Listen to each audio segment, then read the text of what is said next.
Friends, मगाशी आपण बघितलं अँगल ऑफ एलिव्हेशन म्हणजे वर बघत असताना होणारा कोन, अँगल ऑफ एलिव्हेशन उन्नत कोन. आता आपण बघणार आहोत अँगल ऑफ डिप्रेशन. काय बघणार आहोत सांगा? अँगल ऑफ डिप्रेशन म्हणजे खाली बघताना होणारा कोन. बरोबर सर. वर बघताना होणारा जो कोन आहे म्हणजे काय, तर हा असा आपल्याकडे कंपास असतो बघा सर, हा. आणि हा कंपासामध्ये ही आडवी रेष असते, ही उभी रेष असते, हा 0 आहे, 10, 20, 30. हा जो वर बघताना होणारा कोन आहे हा अँगल ऑफ एलिव्हेशन. ह्यालाच उलट करा सर, ह्यालाच उलट करा. असं उलट केलं, ही आडवी रेष, ही उभी रेष. आता खाली बघितलं 10, 20, 30. खाली बघताना होणारा कोन अँगल ऑफ डिप्रेशन. खाली बघताना होणारा कोन हा असा असतो, आडव्या रेषेपासून हा कोन हा असा वर असतो. लक्षात घ्या. अँगल ऑफ एलिव्हेशन वर बघताना होणारा कोन, अँगल ऑफ डिप्रेशन खाली बघताना होणारा कोन. आणखीन एक तुम्हाला माहिती आहे का बघा, जर दोन लाईन्स पॅरलल असतील आणि जर त्याची एक इंटरसेक्टिंग लाईन असेल तर मला सांगा हा कोन आणि हा कोन समान असतो का? का असतो? If two lines are parallel, जर दोन रेषा समांतर असतील, ही त्याची इंटरसेक्टिंग लाईन आहे, ही त्याची छेदिका आहे, सिकंट आहे, तर मला सांगा हे दोन कोन का समान असतात? तर त्याला म्हणतात अल्टरनेट अँगल्स. काय म्हणतात ह्याला? अल्टरनेट अँगल्स, व्युत्क्रम कोन. काय म्हणतात ह्याला? Alternate angles. व्युत्क्रम कोन समान असतात. दोन समांतर रेषा असतील, दोन पॅरलल लाईन्स असतील, एक इंटरसेक्टिंग लाईन असेल, तर होणारे हा जो व्युत्क्रम कोन आहे, अल्टरनेट अँगल्स आहेत, ते सेम असतात. हा काही बेस झाला, लक्षात घ्या. आता आपण बघूया कशी आकृती. From the top of the light house. काय भानगड आहे लाईट हाऊस? समुद्रावर कधी गेलाय? समुद्रावरती असा खडक असतो आणि खडकावर असा उंच असा, लक्षात घ्या, टॉवर असतो आणि टॉवरच्या वर लाईट असते. ती कशा करता असते? शिपला दाखवण्यासाठी. शिपला कळायला इथं डेंजरस आहे, खाली खडक आहे, आलाच तर आपटशील. बरोबर आहे. This is known as the lighthouse. मराठीत त्याला दीपग्रह म्हणतात. काय म्हणतात त्याला? दीपग्रह. म्हणजे from the top of the lighthouse म्हणजे असं गृहीत धरा की हा समुद्र आहे. बघा सर, आपण बघूया की हा समुद्र आहे. आकृती बघा सर, हा समुद्र. समुद्राचे हे लक्षात घ्यायला म्हणूया सी, सरफेस ऑफ सी. समुद्र, सरफेस ऑफ सी, समुद्राचा पृष्ठभाग. आता ह्याच्यावर मनोरा असणार सर लाईट हाऊस. मग समजा लक्षात घ्या हा लाईट हाऊस आहे, ह्याला ए म्हणूया, ह्याला बी म्हणूया, ह्याला काय म्हणायचं? Light house. LIGHTHOUSE, light house. म्हणजे वरती लाईट असतो ना इथं, लाईट हाऊस. ह्याला मराठीमध्ये म्हणायचं दीपग्रह, ह्याला मराठीमध्ये म्हणतात. आणि from the top of the light house, या लाईट हाऊसच्या वरती इथे अँड ऑब्झर्वर, इथे ऑब्झर्वर आहे. म्हणजे इथं पर्सन आहे, इथं व्यक्ती आहे. इथं काय सांगा सर? इथं पर्सन आहे, इथे पर्सन येऊन बसलाय, इथं व्यक्ती आलेली आहे. म्हणजे ती व्यक्ती इथं आली बघा, इथं ई. जर तो सरळ बघायला लागला इथं बसून, जर सरळ बघायला लागला तर हा 0 मापाचा अँगल होतो. जर त्यानं सरळ बघितलं तर किती मापाचा अँगल होतो? 0. सरळ बघितला तर. खाली बघितला तर 10, 20, 30. खाली बघितलं तर मग आता तो काय करायला लागलाय? An observer looking at a ship. तो एका शिपकडे बघतोय. शिप कुठं असणार? सरफेसवर. मग इथं लक्षात घ्या सी या ठिकाणी शिप आहे. सी या ठिकाणी शिप आहे. शिप म्हणजे लक्षात घ्या जहाज, एक जहाज आहे. आणि हा मनुष्य सरळ बघितला 0 मापाचा कोन, पण सरळ बघत नाही, तो शिपकडे बघतोय. Looking at ship makes an angle of depression of 60 degree. खाली बघत असताना, शिपकडे बघत असताना तो 60 मापाचा अवनत कोन करतो. अवनत कोन, अँगल ऑफ डिप्रेशन म्हणजे खाली बघताना होणारा कोन. म्हणजे हे 0, 10, 20, 30, 40, 50, 60. इथं बघा सर, 0, 10, 20, 30 असं 60 पर्यंत. म्हणजे इथं 60 डिग्री. इथं आलं लक्षात घ्या, हा 60 डिग्रीचा अँगल झाला. तुमच्या मनात एक शंका येईल की सर हा अँगल होतो कसा? तर मी एनसीसी मध्ये होतो त्यावेळेला लक्षात घ्या, मला अँगल ऑफ डिप्रेशन हे आम्हाला शिकवलं होतं एनसीसी मध्ये असताना. एक अशी पितळी डबी असते, पितळी डबी. त्याचं एक वरची क्लिप अशी बाहेर काढतात आणि त्यातून असं बघायचं असतं.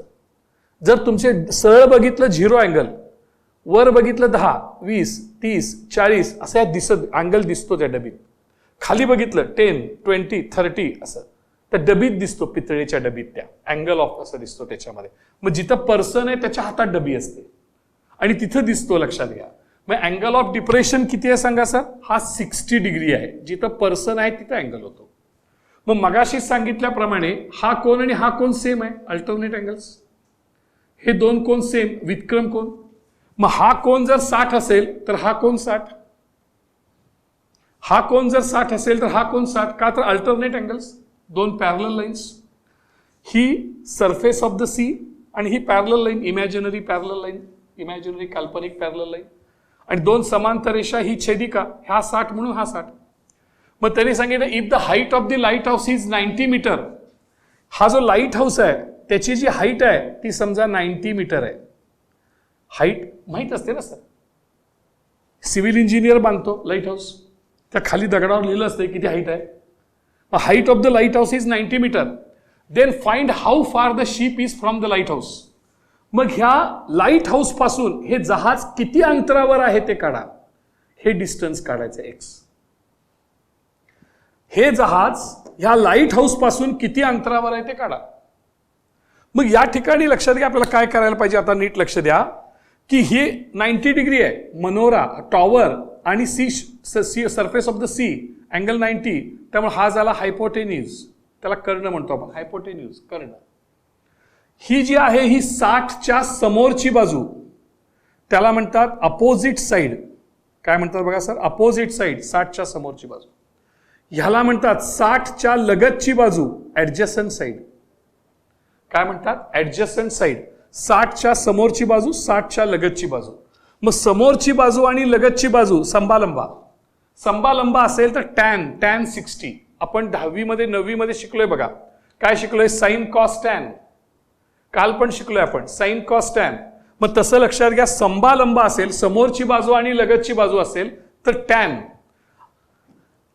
60 आपल्याला बघायचं आहे. लक्षात घ्या sir, tan 60 is equal to, म्हणजे कसं होईल बघा सर, इथे बघा, लक्ष आहे का, टॅन 60. मी टॅन थिटाचा फॉर्म्युला सांगतो. काय टॅन थिटाचा फॉर्म्युला? टॅन म्हणजे काय, opposite side of theta is equal upon adjacent side of theta.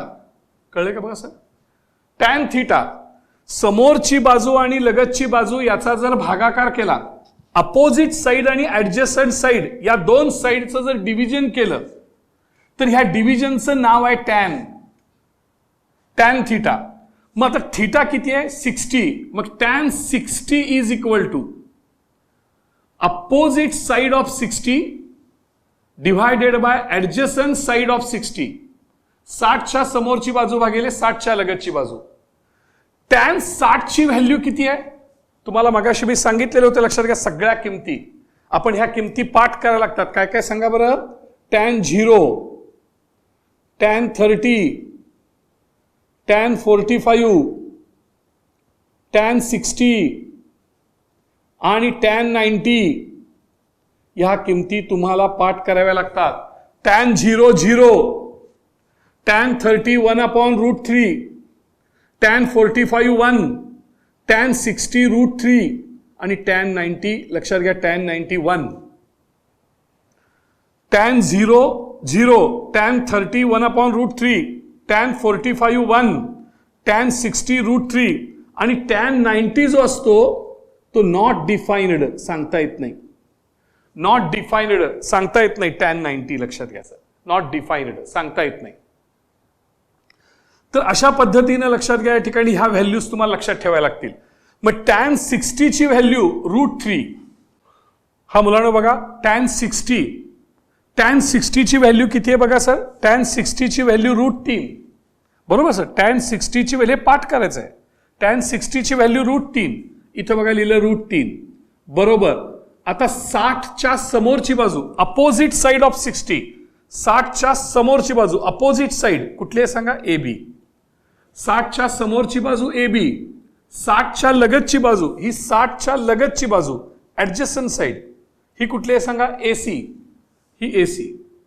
आता √3 लक्षात घ्या, या ठिकाणी √3 किंमत पण घालू शकता का राहू दे असंच. √3 is equal to, it is equal to what is the value of AB? AB ची value 90. What is the value of AC? AC ची व्हॅल्यू X. बरोबर. मग आता लक्षात घ्या, ह्या ठिकाणी X ची व्हॅल्यू काढायची आपल्याला. X ची व्हॅल्यू काढायला पाहिजे ना. हे जहाज ह्या लाईट हाऊस पासून किती अंतरावर आहे हे काढायचं ना, X काढायचं ना. मग X ची व्हॅल्यू काढायची, मग X ला वर घ्या. मग उजवीकडे भागाकार असेल तर डावीकडे गुणाकार, राईट साईडला डिव्हिजन असेल तर लेफ्ट साईडला मल्टिप्लिकेशन, म्हणजे √3 into X is equal to 90. आता X ची किंमत काढायची आहे, √3 ला हाकला, थांबा तिकडे. आता कुठे जाणार? लेफ्ट साईडला मल्टिप्लिकेशन असेल तर राईट साईडला डिव्हिजन, म्हणजे X इथं राहिलं इज इक्वल टू आडवी रेष, मल्टिप्लिकेशन असेल तर डिव्हिजन, आणि वरती 90 आहेच.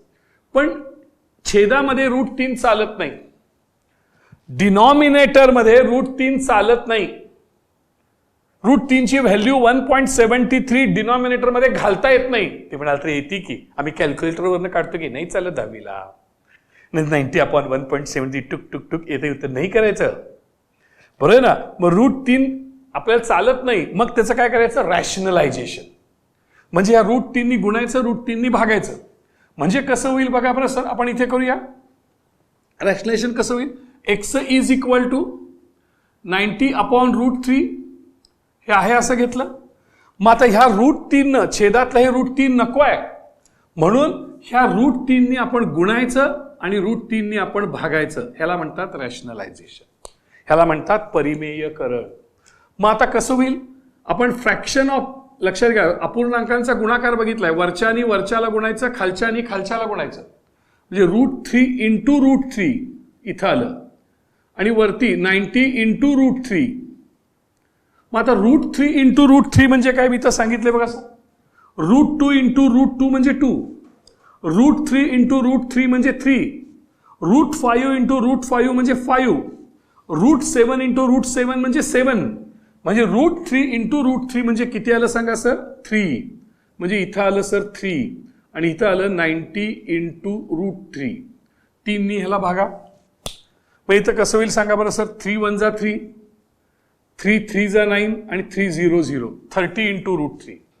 आता लक्षात घ्या काय शिल्लक राहिलं बघा. X is equal to 30 into √3. आता √3 ची किंमत घालूया. 30 इंटू √3 ची किंमत आहे 1.73. 1.73 म्हणजेच X इज इक्वल टू, आता गुणाकार करायचं सर. गुणाकार करत असताना लक्षात घ्या, हे 0 शेवटी टाका आणि 3 ह्याला मल्टिप्लाय करा. म्हणजे 173 इंटू 3, 173 इंटू 3 हा गुणाकार आपण करूया. बघा बरं आपल्याला तो येतोय का? 173 इंटू 3, 173 इंटू 3, 3 3 जा 9, 3 3 9, 3 7 जा 21, 3 7 21, 21 1, इथं 2 लिहिले. 3 1 जा 3, 3 प्लस 2 5, 519. 173 गुणिले 3 म्हणजे 519. 173 ला 3 निगुणलं, 0 बाजूला ठेवलाय. आता उजवीकडनं लक्षात घ्या किती घरं सोडायची पॉइंट द्यायला, तर उजवीकडनं 2 घरं सोडायची, 2 डिजिट्स सोडा. इथं आलं 51.90. मग आता आन्सर लिहायचं मुलांना. हे काय आहे लक्षात घ्या. The distance between ship and the light house, the distance between ship and the light house किती आहे? 51.90 मीटर. बरोबर सर. ह्या distance between ship and the light house इथं घेऊया सर लास्ट आन्सर. बरोबर सर. लास्ट आन्सर काय घेऊया बघा सर, शेवटचं उत्तर. डिस्टन्स बिटवीन, लक्षात घ्या, distance between lighthouse and ship, light house and ship, जहाज आणि दीपग्रह यातील अंतर 51.90 मीटर. हे तुमचं उत्तर झालं सर, लक्षात घ्या. हे तुमचं काय झालं सांगा सर, हे उत्तर झालं. हे कळतंय का बघा सर तुम्हाला. √3 ची किंमत दिली असेल तर घालायची, नसेल दिली तर नाही घालायची. प्रत्येक स्टेपला 1 टिंब 2 टिंब अशी म्हणूनची खूण करायची, देअरफॉर अशी खूण करायची प्रत्येक स्टेपला.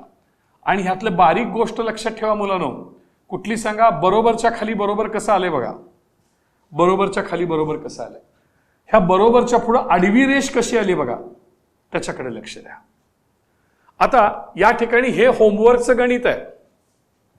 आपण मगाशी 2 होमवर्कची गणितं पाहिली, अजून 2 होमवर्कची देणार आहे. म्हणजे ह्याला आपण होमवर्क 3 म्हणूया का बघा सर. हे घरी करायचं आहे, मी तुम्हाला थोडीशी मदत करतोय. बघा सर आपल्याला येते का, हे त्यांनी सांगितले from the top of the building and observer is looking at a scooter. म्हणजे लक्षात घ्या ही जमीन आहे, ही जमीन, ह्याला जमीन असं म्हणूया.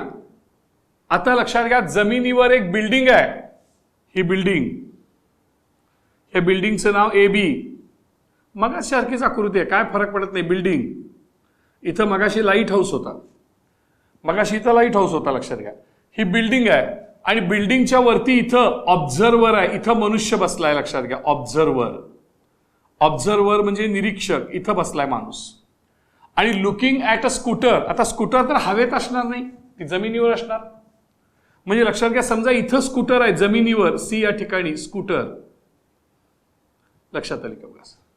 म्हणजे तो मनुष्य जर आहे ऑब्झर्वर, जर सरळ बघायला गेला तर हा 0 मापाचा कोन. हे करते का बघा सर, हा 0 मापाचा कोन करते का बघा सर, असा आला तुमचा. जर तो सरळ बघायला गेला असता 0 मापाचा कोन, पण तो खाली बघायला गेला असा 10, 20, 30 खाली असा कोन येणार बघा सर. कळते कोण खाली बघताना. आणि किती होतोय, अँगल ऑफ डिप्रेशन म्हणजे खाली बघताना होणारा कोन.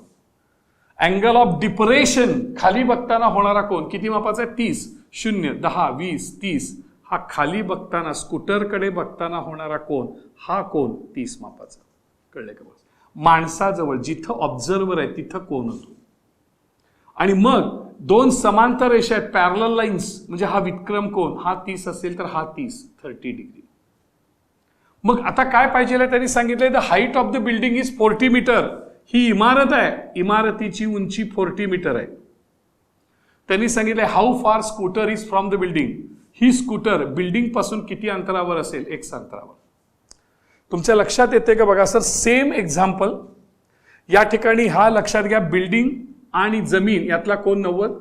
याच्या समोरची बाजू हायपोटेन्यूज म्हणजे त्याला कर्ण म्हणतो आपण, 90च्या समोरच्या बाजूला ती घ्यायची नाही, संबंध नाही. ही 30च्या समोरची बाजू, ह्याला आपण अपोजिट साइड म्हणतो, समोरची बाजू. ही 30च्या लगतची बाजू लक्षात घ्या, ह्याला आपण ऍडजस्टंट साइड म्हणतो, लगतची बाजू. आणि समोरची बाजू आणि लगतची बाजू याचा संबंध कशाने दाखवतात, tan 30 म्हणजे समोरची बाजू भागे लगतची बाजू, संबालंबा. आणि म्हणून लक्षात घ्यायचं आपण घ्यायचं आहे tan 30. कळते का बघा sir. Therefore tan 30 is equal to opposite side of 30 divided by adjacent side of 30. tan 30 ची किंमत किती आहे, आपण मगाशी पाठ करायला सांगितली होती, 1/√3 tan 30 ची किंमत पाठ करायची, मगाशी यादी दिली. अपोजिट साइड ऑफ 30, 30च्या समोरची बाजू, 30च्या समोरची बाजू काय आहे, AB. बरोबर सर. 30च्या लगतची बाजू ऍडजस्टंट साइड काय आहे, AC. 1/√3 is equal to AB ची व्हॅल्यू किती आहे, 40. लक्षात घ्या. आणि खाली ही AC आहे, AC ची व्हॅल्यू किती आहे, X. मग आता तिरकस गुणाकार करूया सर, क्रॉस मल्टिप्लिकेशन. म्हणजे कसं होईल सांगा, 1 × X इज इक्वल टू 40 × √3. म्हणजेच X इज इक्वल टू 40 × √3 ची किंमत दिलेली आहे 1.73. हा गुणाकार तुम्हाला करता येईल का नाही. हा कसा करणार, 0 टाकायचा बाजूला आणि 173ला 4 ने गुणायचं, उत्तर लक्षात घ्या हे येणार आहे 69.20. बरोबर सर. लक्षात घ्या. या ठिकाणी लक्षात घ्या, इथं जर का बघितलं ह्याला 1 टिंब 2 टिंब अशी म्हणून शिकून ऑलमोस्ट तुम्ही सगळं गणित सोडवून दाखवलंय. ऑलमोस्ट लक्षात घ्या, मी सगळं गणित या ठिकाणी तुम्हाला सोडवून दाखवलेलं आहे. पण होमवर्क का दिलंय, पुढचं तुम्ही करायचं एक स्टेप. 4ने तुम्ही मल्टिप्लाय करायचा आहे, 0 ठेवायचा आहे, उत्तर एवढं आलं पाहिजे, आकृती व्यवस्थित काढायची आहे. असंच गणित पुन्हा आणि एक आहे, असं आणखीन एक पुन्हा सेम, काय फरक नाही, सेम एक्झाम्पल ते करायचं आहे. लक्षात घ्या. होमवर्क नंबर 4 बघा सर, होमवर्क नंबर 4 बघा sir. From the top of the lighthouse, मगाचंच गणित, लाईट हाऊस म्हणजे आता कसं येणार बघा सर, पुन्हा जमीन, पुन्हा लक्षात घ्या, ही आली जमीन, लँड, ह्याला जमीन म्हटलं. आता जमिनीवर काय आहे सांगा, लाईट हाऊस, हा लाईट हाऊस, ह्याला म्हटलं लाईट हाऊस, दीपग्रह. ह्याला मराठीत काय म्हणायचं बघा सर, दीपग्रह असं याला मराठीत म्हटलं. ह्याचं नाव काय, AB. इथं लाईट लागतोय, इथं ऑब्झर्वर आहे, निरीक्षक इथं आला, ऑब्झर्वर. मी कुठेही गडबड करत नाहीये म्हणून ऑब्झर्वर आहे. आणि तो आता जहाजाकडे बघतोय, looks at the ship. Ship कुठं असणार, इथे खाली. म्हणजे ही लँड म्हणण्यापेक्षा याला सी म्हणूया, समुद्र, surface, sea surface, sea shore, sea समुद्र, सरफेस ऑफ द सी. आणि इथं असणार जहाज, लक्षात घ्या, सी या ठिकाणी काय असणार, शिप. शिप म्हणजे जहाज. आणि हा जो ऑब्झर्वर आहे, सरळ बघितला तर 0 मापाचा कोण, पण तो अँगल ऑफ डिप्रेशन खाली बघतोय, खाली बघतोय. किती मापाचा कोण होते, 30, 0, 10, 20, 30 मापाचा कोण होता. अँगल ऑफ डिप्रेशन 30, हा 30 म्हणून हा 30. ही 30च्या समोरची बाजू, अपोजिट साइड. ही 30च्या लगतची बाजू, ऍडजसंट साइड. त्यांनी सांगितलं if the height of the lighthouse is 100 metre. लक्षात घ्या, हा जो लाईट हाऊस आहे, ही लाईट हाऊस, ह्याची हाईट किती आहे सांगा सर, 100 मीटर. आणि how far is the ship from the lighthouse, ही शिप या लाईट हाऊस पासून किती अंतरावर असेल, ही एक्स म्हणूया. मग opposite side upon adjacent side म्हणजे काय, टॅन. समोरची बाजू भागिले लगतची बाजू म्हणजे काय सांगा sir, tan. Tan 30. Therefore here tan 30 is equal to opposite side, बरोबरच्या पुढे आडवी रेष, अपोजिट साइड ऑफ 30, 30च्या समोरची बाजू भागिले ऍडजसंट साइड ऑफ 30, 30च्या लगतची. टॅन 30ची व्हॅल्यू किती, 1/√3. मग असे पण पाठ केलेत, सगळ्या व्हॅल्यू लिहून घेतले. Tan 30ची value 1/√3. 30च्या समोरची बाजू, 30च्या समोरची बाजू AB, 30च्या लगतची बाजू AC. हे 1/√3 इज इक्वल टू AB ची व्हॅल्यू 100, AC ची व्हॅल्यू X. तुम्हाला X ची किंमत काढायची आहे, क्रॉस मल्टिप्लिकेशन, भागिलेचं गुणिले, भागिलेचं गुणिले. म्हणजे 1 into X is equal to 100 into √3. म्हणजेच X is equal to 100 into √3. हे झालं बघा उत्तर. X is equal to 100 into √3. उत्तर √3 ची किंमत घालायची नाही. का घालायची नाही सांगा सर, का घालायची नाही, कारण √3 ची किंमत दिलीच नाही. ह्यात √3 इज इक्वल टू 1.73 दिलं नाही. मग आता लास्ट आन्सर कसं लिहायचं, गणित झालंच आहे. म्हणजे लक्षात घ्या, the distance between lighthouse and the ship is 100√3 metre. हे लास्ट उत्तर sir. The distance between lighthouse and ship is equal to 100√3 metre. लक्षात घ्या, मीटरच्या स्पेलिंग बाबतीत METER हे मीटर पण बरोबर आहे आणि METRE हे पण बरोबर आहे. METER अमेरिकन स्पेलिंग आणि METRES मीटर्स युरोपियन स्पेलिंग, दोन्ही बरोबर आहे. लक्षात घ्या, मीटरचं स्पेलिंग पहिल्या एक्झाम्पल मध्ये, मगाच्या त्या तिकडल्या पहिल्या एक्झाम्पल मध्ये METRES आहे, आत्ताच्या एक्झाम्पल मध्ये METERS आहे. तुम्हाला वाटेल सरांचं चुकलं वाटतं, नाही, दोन्ही स्पेलिंग बरोबर आहे. कळलंय का बघा सर. इथं 1 टिंब 2 टिंब अशी म्हणूनची खूण करायची, आपल्याला कळतंय का बघा सर. हे गणित होमवर्कला देत नाही, कारण आता झालंच हे गणित, ऑलमोस्ट मी शिकवलं, उत्तर पण झालं लास्टचं, बरोबर सर. तर हे तुमच्या लक्षात येते का बघा. आपण यानंतर खूप छान एक्झाम्पल बघणार आहोत आणि ते एक्झाम्पल आहे झाड तुटल्याचं. वादळामुळे झाड तुटलं. The tree broke. बघूया sir, due to the cyclone. बघूया सर चक्रीवादळामुळे कसं तुटले ते.